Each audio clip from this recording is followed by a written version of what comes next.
안녕하세요, 오토홀드입니다. 오늘 기체를 이렇게 꺼내놓고 동영상을 찍는 이유는 우리 고객님께서 종종 저에게 전화나 이메일 등으로 여쭤보시는 내용 중에서 왜 도대체 우리 오토홀드 오토10 드론은 이렇게 생겼는지 궁금해하신 분이 있으세요. 우리 다른 드론들 보시면 이렇게 삼각형 랜딩 기어를 가지고 이게 생겼는데, 이 드론은 뭔가 그 드론과 좀 더 다르게 생긴 것 같아요. 그리고 동영상을 봐보니까 이 랜딩 기어가 조금 왔다 갔다 거리는 것 같기도 하고, 도대체 왜 이렇게 디자인을 했을까 궁금해하시는 분들을 위해서 오늘 동영상을 준비했습니다. 우리 드론은 다른 드론과 비교해서 세 가지가 정비 기능상으로 차이가 있습니다.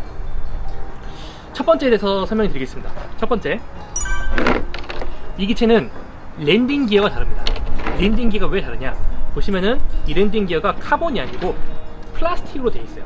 플라스틱으로 되어 있으면서 이 플라스틱의 가운데 쪽에 홈이 나와 있습니다. 이 홈은 무엇이냐면요, 부러지기 쉬우라고 일부러 만들어 놓은 것입니다. 왜 이 랜딩 기어가 부러져야 되는 거냐, 부러지면 안 되는 거 아니냐 생각하실 수가 있어요. 그런데 이 랜딩 기어가 부러지지 않는 경우에 어떻게 되는지 다른 드론들의 예시를 들어보면요, 다른 드론들은 랜딩 기어가 그냥 튼튼하게 생겼습니다. 따라서 기체가 강한 충격을 받는 추락을 하는 경우에 꽝 치게 되면은 이 랜딩 기어 끝에 해당하는 이 머리 부분이 강한 충격을 받아가지고 이 머리 부분 안쪽에 있는 기판이나 지지하는 이런 프레임들이 손상이 가서 머리 부분을 수리해야 되는 경우가 많이 생깁니다.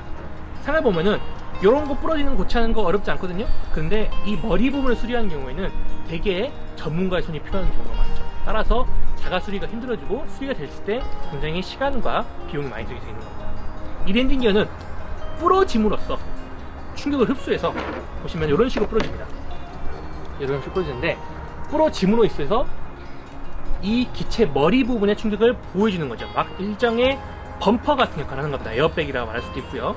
그래서 이 비싸지 않은 랜딩 기어를 희생해서 비싼 머리 부분을 보호하는 거죠. 이 머리 부분을 제외한 나머지 부분들은 사실 얼마 하지 않기 때문에 수리했을 때 굉장히 좀 부담 없이 할 수가 있습니다.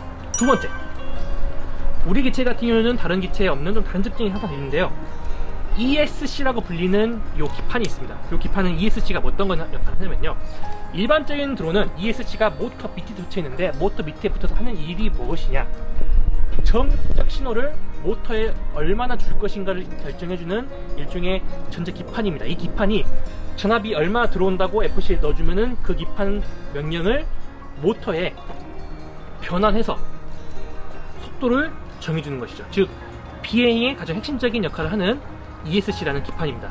일반적인 드론이 모터 밑에 기판이 달린 경우에 사고 시에 또는 이 끝에 물에 침수될 시에 기판이 물에 침수돼 버리면은 재활용을 할 수가 없습니다. 무조건 교체하게 되고, 기판은 대부분의 경우에 커넥터 방식이 아닌 납땜 형식으로 하기 때문에 일반적인 소비자가 수리하기 굉장히 어려운 부분이 많습니다. 우리 드론 같은 경우는 이 ESC를 일부러 모터 밑에서 머리 옆으로 끝까지 옮겨놨습니다. 여기 옮겼을 때 해당하는 이득이 무엇이냐, 사고가 났을 때 이 말단은 희생하더라도 이 비싼 이 부분을 보호함으로써 수리와, 그리고 정비 사고 났을 때 수리 비용, 그리고 시간, 그리고 혼자 자가 정비를 할 수 있는 확률을 높여주는 거죠. 마지막으로는요, 이 머리 부분이 있습니다.